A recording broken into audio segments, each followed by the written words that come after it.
Hello guys, how are you. चलिए अब हम एक नया काम करने को तैयार हैं। आइए जरा उसका नाम जानने से पहले कुछ बातें सुन लें और फिर हम उस डेफिनेशन के बारे में बातचीत करेंगे, उसके मीनिंग के बारे में बात करेंगे। तो दोस्तों, एक कंपनी या कोई सोल प्रोपराइटर या कोई पार्टनरशिप, भाई किसी भी तरह का जो बिजनेस है, किसी भी तरह का कोई भी बिजनेस हो, एनी फॉर्म ऑफ बिजनेस,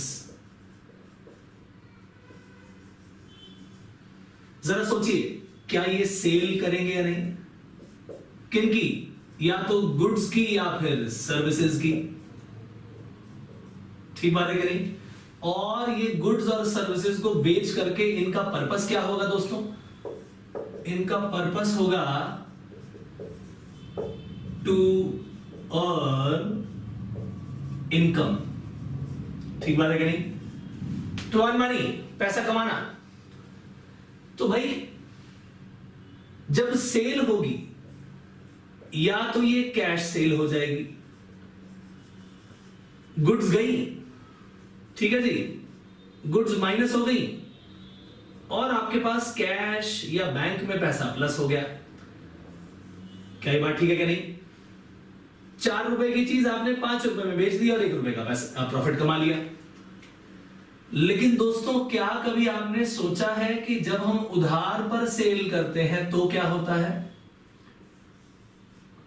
मान लीजिए यहां पर भी ऐसा ही हुआ, हमने गुड्स बेची, माइनस हो गई 4 रुपए की, मगर यहां पर जब सेल हुई तो क्रेडिट सेल हुई, अभी कैश आया नहीं है, 5 रुपए आने बाकी है और जिस व्यक्ति को बेचा उससे वो पैसा लेना बाकी है।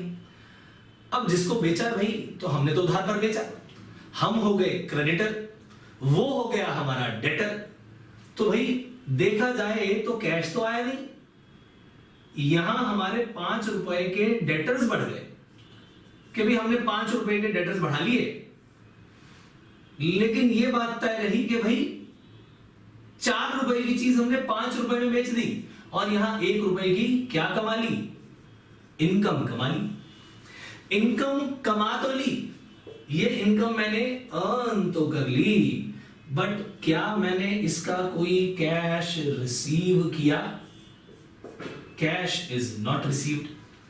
तो ये इनकम कमा तो ली दोस्तों, लेकिन पैसा भी आया नहीं है। क्या कहा मैंने? इनकम कमा तो ली लेकिन पैसा अभी आया नहीं है। तो दोस्तों, जब मैं कहूं कि ये है इनकम अर्न्ड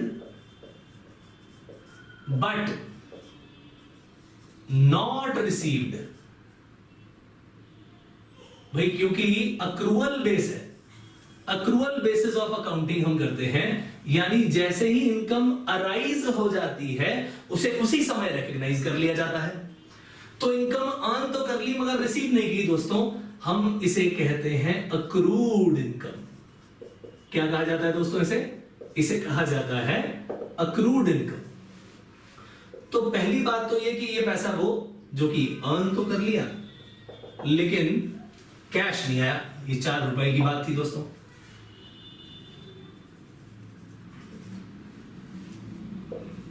अब बी पॉइंट पर चलता हूं। तो अगर मैं अक्रूवल बेसिस की बात करूं, अक्रूवल बेसिस पर क्या किया जाता है? इधर इनकम को रिकॉग्नाइज कर दिया जाता है कि हां भाई ये तो इसी साल की इनकम हो गई। इनकम को रिकॉग्नाइज कर दिया जाता है भले ही कैश रिसीव ना हुआ हो। रिकॉग्नाइज कब किया जाता है? In the year in which it arises, यानी जिस साल में वो इनकम अराइज होती है उसी साल में उसको हमने रिकॉग्नाइज कर दिया, दो कैश इज नॉट रिसीव्ड। क्या ये बात समझ आई? क्योंकि कैश तो भाई आ ही जाएगा, उसकी जगह हमने किसको लिख लिया है? डेटर्स को। और हर जगह अक्रूवल बेसिस अजम्पशन पर ही अकाउंटिंग होती है, राइट।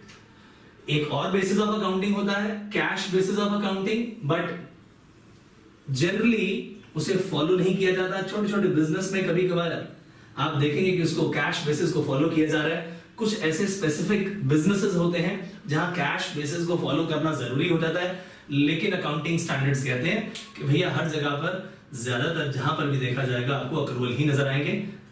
कुछ एक्सेप्शन आपको नजर आ सकती हैं जहां पर कैश बेसिस अलाउ किया जाए, बट हर जगह क्या कहा जाता है कि आपको अक्रूवल बेसिस पर ही अकाउंटिंग करनी है। दोस्तों क्या ये बात समझ में आई?